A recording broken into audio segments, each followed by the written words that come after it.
Hello, my name is Stephen Kilger. I'm the managing editor at Feed and Grain and the host of the Feed and Grain podcast. I want to thank you so much for joining me today. My guest is Brady Gaalswyk. He's the co-president, co-owner of Easy Automation. He's here to talk to me about automation, current use in feed production, and what it might be in the future. If you're interested in what he has to say and want to know more about Easy Automation, there'll be a link to their website in the show notes. A little bit of housekeeping before we move on. If you have an idea, a topic, a guest you'd like to have on the Feed and Grain podcast, go to feedandgrain.com/podcast. There's a little button there that you can click, and you'll be able to send an email directly to me with your idea. With that out of the way, hi Brady. Thank you so much for joining me. I appreciate the opportunity to join and talk with you guys today. Yeah, automation's always been a fascinating topic for me. I've kind of covered it since I've gotten into the industry. And let's face it, if we're going to meet all these people and by 2050, we're going to need automation to really help out with that, especially in this environment. So thanks so much for stopping by, and it's great to talk to an expert. So why don't you meet myself and the listeners a little more about you? Yeah, so my name is Brady Gaalswyk. I'm part of the second generation here at Easy Automation. That's a little bit about just how I got involved in the industry, and my background is that my parents started Easy Automation back in 1986. We were hog farmers, so we were started automation right around the time when the PCs got to be involved in it, and things have obviously changed a lot since then. So my background is that from a family perspective, but as well as I was working with my uncles in a trucking company that delivered to feed mills and grain facilities. So I actually know a lot of same type of people I work with today, but on the trucking side of business, delivering the ingredients or dispatching for the delivery of the ingredients, feel a lot of the pain points around inventory management and that kind of stuff, right? Or documentation, all that kind of thing. So I got to learn about the feed industry from a couple different perspectives there. Well, yeah, you're the perfect one to talk about the history of kind of automation, huh? Because you've been around it your entire life pretty much in the feed industry. So that's amazing. Yes. What would you say are some of the key breakthroughs that you've had in automation? When you talk about key technology breakthroughs, it really just depends on how far back you want to look and what's a breakthrough, right? What's breakthrough and what's old news to us now. If we want to talk about previously, way back in time, going from circuit boards and computers to PC based, so having a lot more capacity in terms of memory, a lot faster, much more data collection. I mean, much more back at that time, 30 years ago is pretty relative. But the start of the modern automation as we know it today, where it's kind of a PC, PLC based combined together, and as they slowly did, more and more data over that. Now, as we talk more about the last 10, 20 years, some things are addition of safety and hazard monitoring. The physical hardware components that we're seeing on the equipment is giving the automation just that much more information to make decisions of, know what's going on with that equipment. So instead of simply turning on and off equipment, we're also bringing in the information of how it's running, are there any problems, kind of that troubleshooting aspect. As we continue to walk through a little more recent, if you will, I noticed you talk about controls and automation, and it is kind of, they're the same, but they're different at the same time, right? Controls is a little bit more the controlling of the facility, where automation, I consider it even a little more broad in terms of automation of both the facility and the controls, but just overall processes and human interaction throughout that. So more recently, adoption of APIs or application programming interfaces has allowed the automation to no longer just act as its own little island where it's supposed to make feed, but being truly integrated in with the rest of the operation in the office processes, the business processes, the accounting processes, to be more seamless throughout is some of that. And then another thing that's a technology breakthrough that maybe doesn't even get thought about that much as it relates to specific automation, but the availability and speed of internet in rural areas. Right now, I think we all can say that we have room for improvement on this, but even with that being said, we have come a long ways. So that's had a big impact on our ability to control facilities from a single location, pull data from multiple facilities, as well as from our point of view, the ability to provide remote support and just overall a better customer experience because of that. Yeah, definitely. I mean, we all have phones in our pockets, right? And they all now have, well, the ability to broadcast their own Wi-Fi network and get service just about everywhere now. So that really is kind of a game changer and hopefully improves over the next couple of years. When I think of automation and kind of history of it, it seems like it's really gone from simplicity, right? Before you have turnkey facilities where everything's manual, and then you go to, oh, it can do this one thing, to, oh, it can do many things. Oh, it can go to do many things and also analyze the data from it. Absolutely. We talked a little bit about the internet. What do you think of, like, kind of what's the newest technology out there that you're thinking is like really going to change the game for the industry? On that forefront or on that cutting edge change in the industry is heavy around the data. The concept of Industry 4.0, reporting of data, using that as well as the concept of implementing artificial intelligence to that data. So not only having a whole pile of data at your fingertips, but how to have processes to look at that data and make decisions that are being made by humans because of that data. Some things that I see is looking at preventive maintenance issues where equipment is acting a specific way and it starts to change how it acts. Maybe it's just very slightly on how it changes, or maybe it's just very slightly how it's changed running at this facility compared to, what the norm is across all your facilities. If you had all that data to compare it, you're better able to see, okay, that thing's going to fail in 2 weeks, right? Where now, if we're honest with ourselves, in our current level of automation, we either know that it's working well or it's really starting to have a problem, right? That we, being able to have more access to that data and see those trends and minute changes in those trends is going to prevent things from happening in the future, bad things from happening, I should say. Another way for AI to be implemented would be like, forecasting and optimizing a facility. When I say optimizing a facility, it's not just how fast is this batching feed, how fast is this pelleting feed, it's what order should be put in here to maximize the throughput, to then maximize my loadout storage, to then maximize my truck delivery schedule.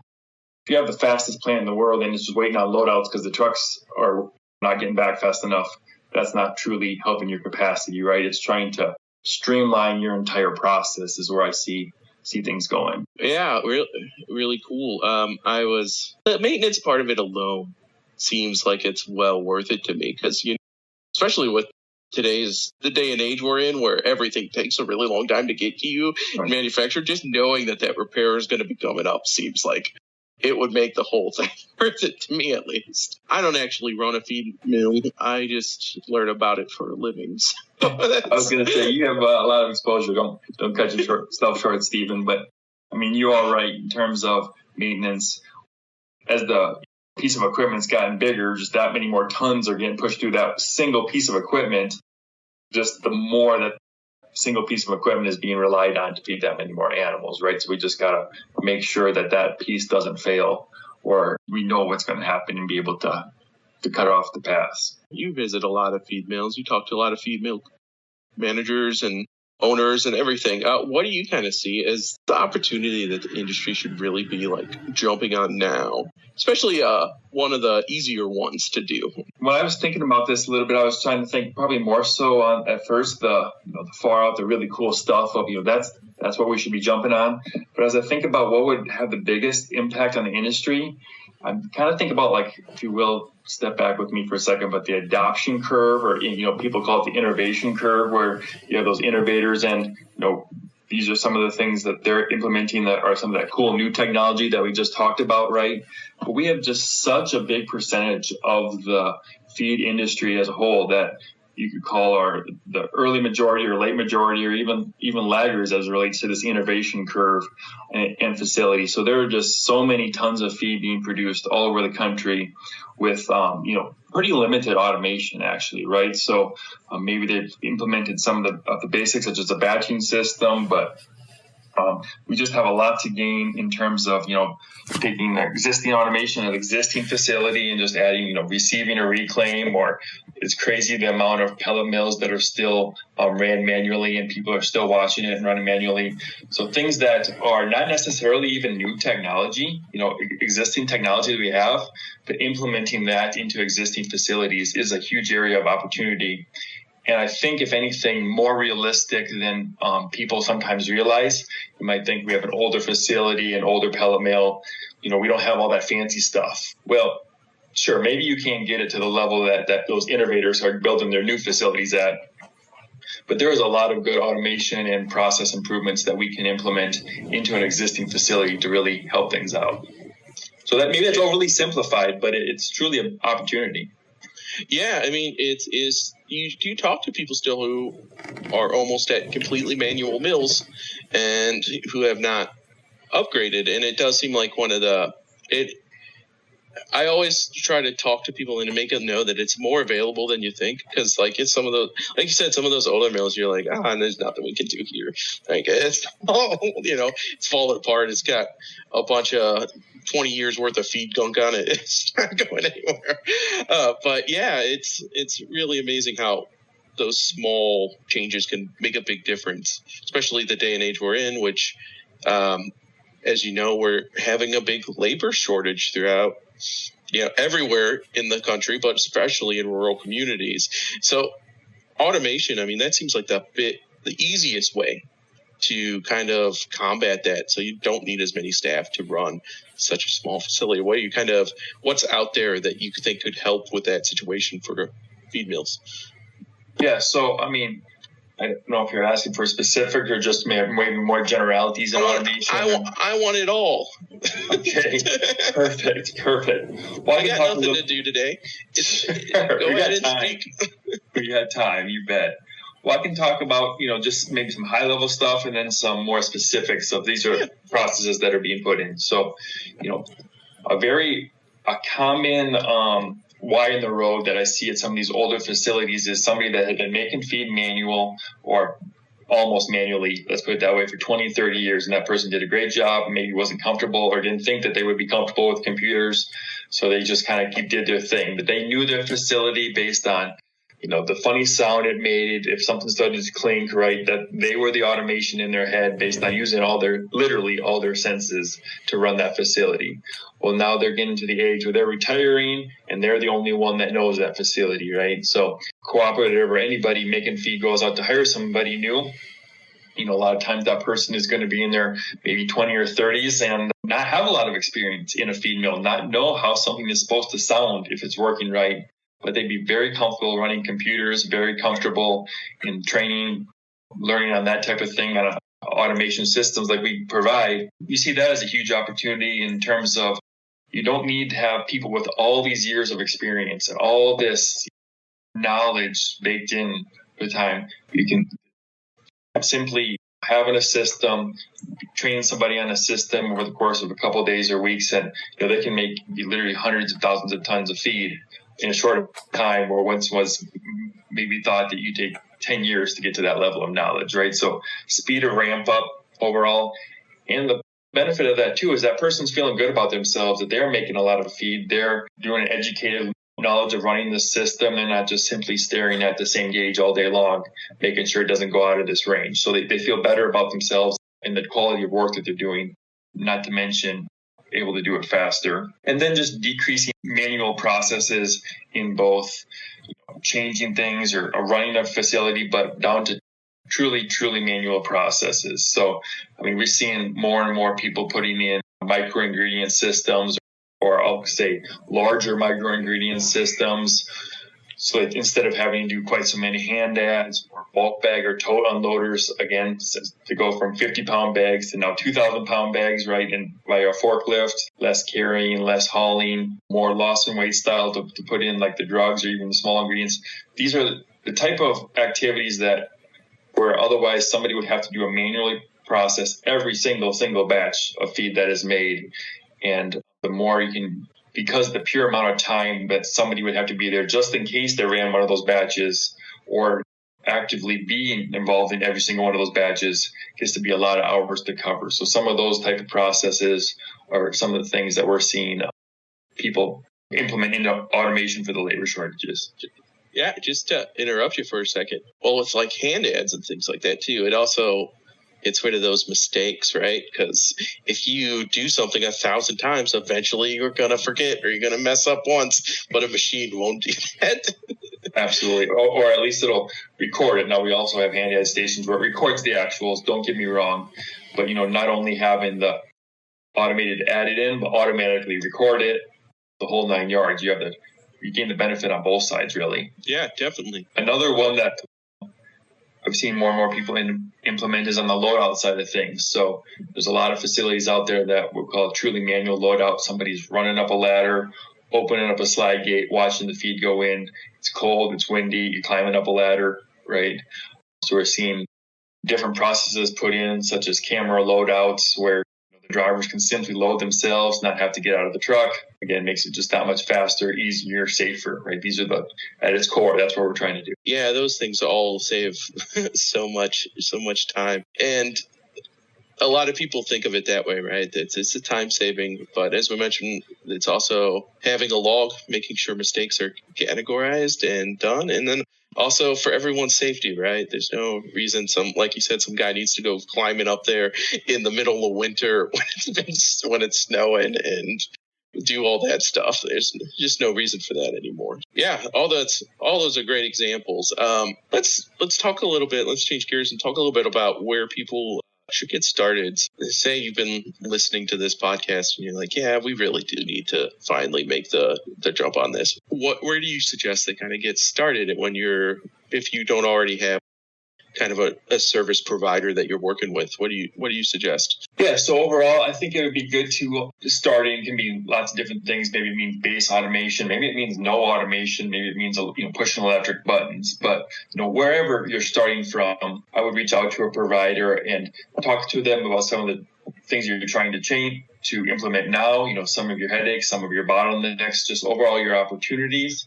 And I would encourage you to share not only what your near-term plan is, but what your long-term plan, right? We all know, especially if you're starting out at basic, we all like to get to point B a lot faster maybe. But if you share that long-term plan and long-term vision of how you see your facility changing over the course of the next 3 to 5 to 10 years, what you expect out of this facility, what different processes you're going to be implementing. We can help design the automation system itself, the cabinets, the whole 9 yards to give input on, so you don't pigeonhole yourself, right? We see that a little bit too often where people think that they're going to just try to do something basic and start out just step one, think they can kind of do it themselves, or just have somebody not experienced in the feed automation.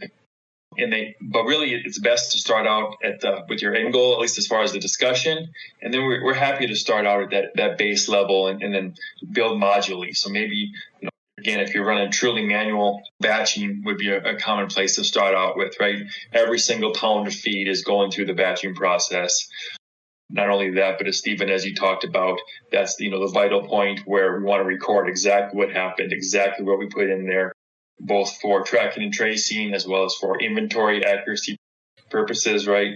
So that's kind of our heart, if you will, and then kind of continue to work out through there. But just knowing the long-term plan, and maybe because your long-term plan is to get automated, that even though you're not there today, might make sense for when you add that distributor to do an electric distributor, to do your setup, this way, so that in the future we can automate more, get your equipment with this type of sensors in it to be able to add later, help you to maximize it in the long run, even though by no means do you have to do it all at once.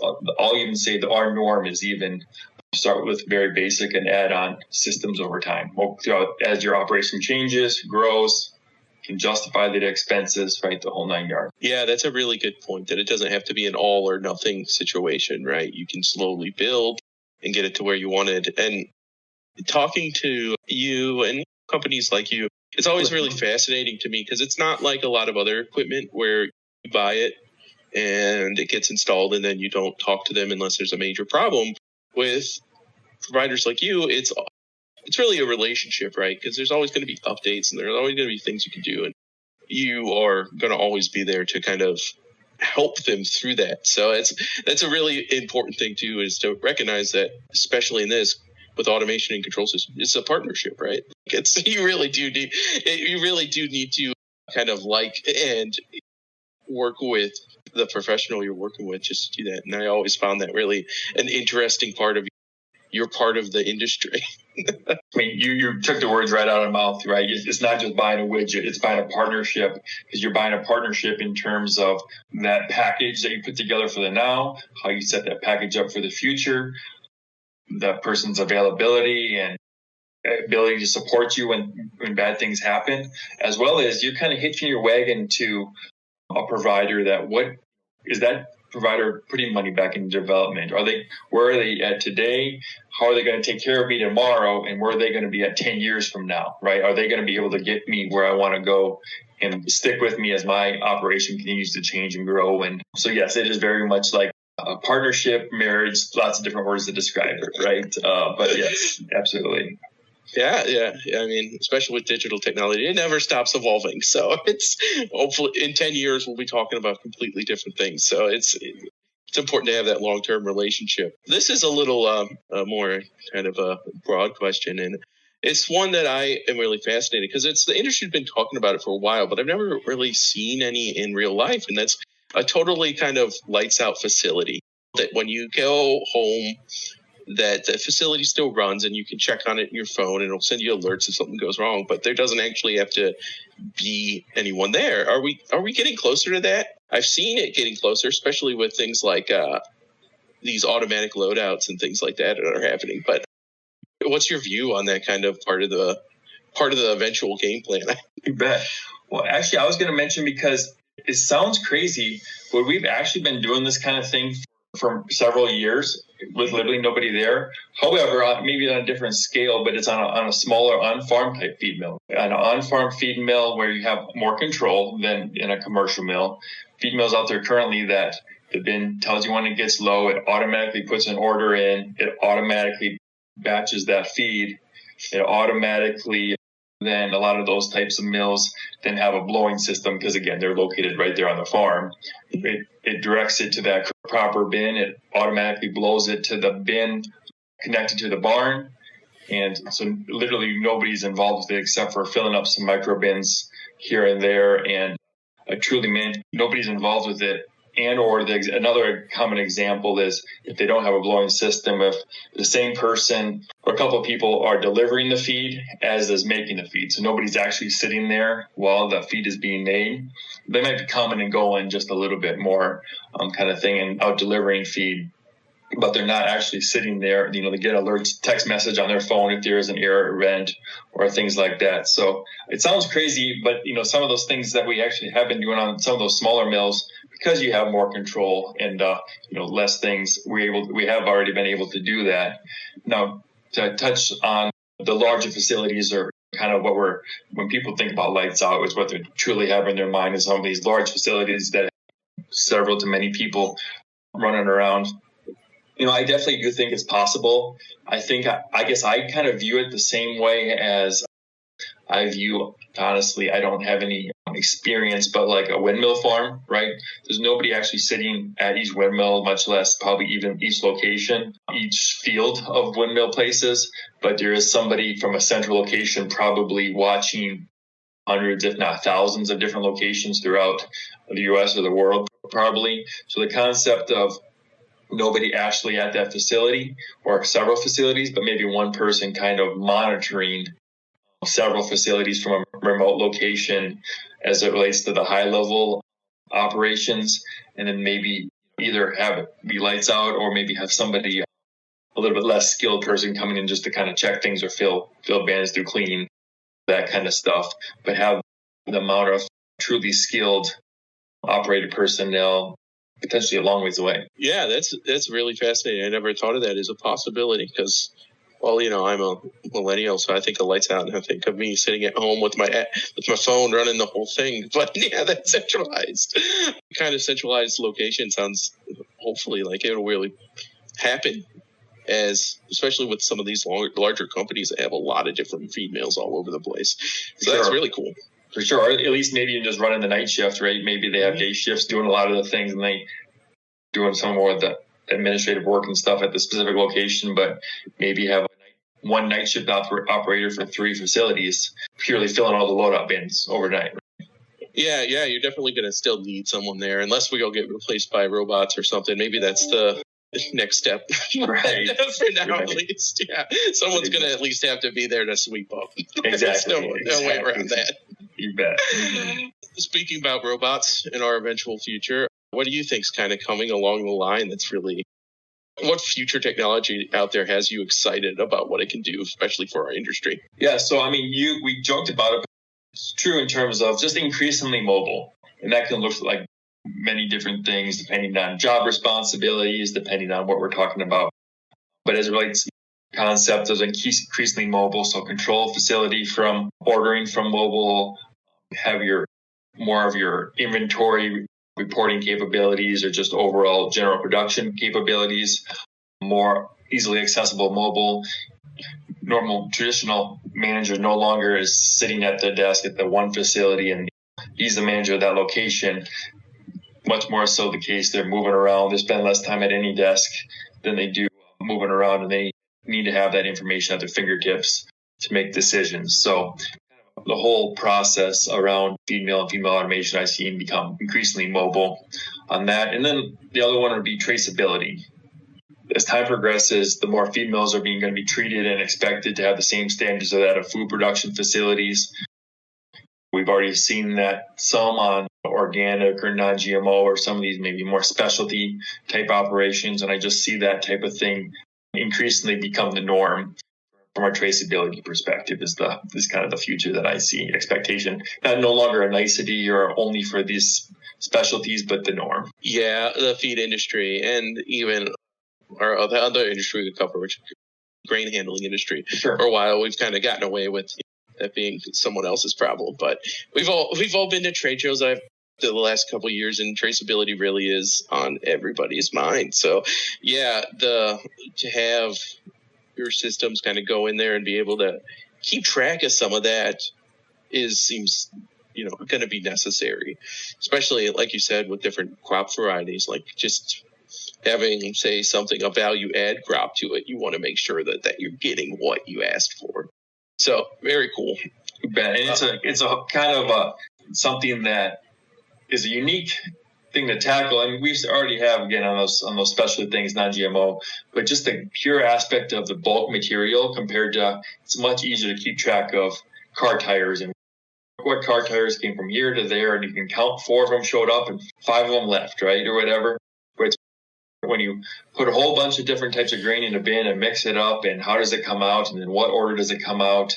And those are the kind of things that we're working on and have solved some of them, but I think there's room for improvement in the ease of use, how we go about that. So are there any technologies kind of being used by other industries that you think would be helpful to the feed industry that you don't see adopted very often, but maybe are more commonplace there? I've seen some in the feed industry and kind of common, but more widely developed or implemented in other industries would be blockchain, tracking and tracing, right? I mean, just a perfect example of when a grain starts at one place, goes to another place, transferred by this truck, goes to this facility, transferred to this feed bin, fed to these animals, right? There's a lot of steps along that process, and a concept or technology like blockchain would help us tie all that together. We're a little guilty of, we can tell you exactly what happened from the moment it came in the driveway as a raw ingredient to the moment it left the driveway or even got to the feed bin. But after it's done with the feed department or done with the grain department or done with the live production, the animals eating the feed department, I think we have some gaps in between those. So, yeah, definitely. And I blame Bitcoin for ruining the name blockchain in everyone's mind. I was going to say, if I went to Bitcoin and blockchain, I'm like, it seemed a bit different. Yeah, they're very different, but I remember having it explained to me the first time, this makes sense, versus, the Bitcoin version of it being like gobbledygook to almost everyone's ears. Sure. So, yeah, I also think that would be a great technology. Well, is there anything else you want to talk about while I have you here? No, I was going to mention, I look back here to my notes about the adopting more and an area for improvement. Inventory management seems like a simplistic thing where 2 loads go in. Once you use 2 loads up, you're going to have nothing, right? It seems like a very simplistic thing that all the computer technology you have, but I just see people not utilizing their systems and the information that they have available to them And I think it's a concept of us as providers have to make that information fully live and fully easier to use and better reporting. And those are the kind of things that we continue to push forward, try to make easier every day. But that's just a common area of, I hear from the industry, that inventory management, and we've kind of made our own problem worse, if you will, because let's say we had a mill that was supposed to make 1,000 tons a day when it was built. We're probably trying to push that thing to 1,200, 1,300, 1,400 ton a day now, right? So those bins are going to be perfect amount of storage for 1,000 ton a day production. Well, now we're trying to squeeze that lemon just a little harder than we maybe intended it to, right? So that makes this problem even harder. So I think inventory management and what we can provide there and continue to improve upon is another big aspect. Because again, it doesn't matter how big your mill is, if they're out of ingredient and they're shut down waiting on a truck, it doesn't matter.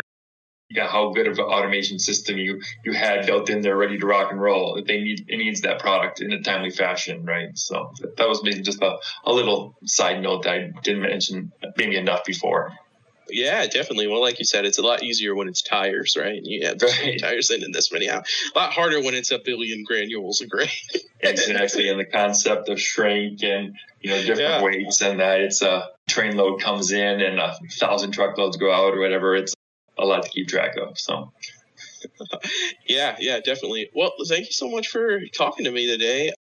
There's going to be a link to Easy Automation right in the show notes. So if anyone wants to check you out, they can go do so. And I just want to thank you so much for, kind of stopping by and talking with us. You bet, Stephen. It's been my pleasure. Thank you.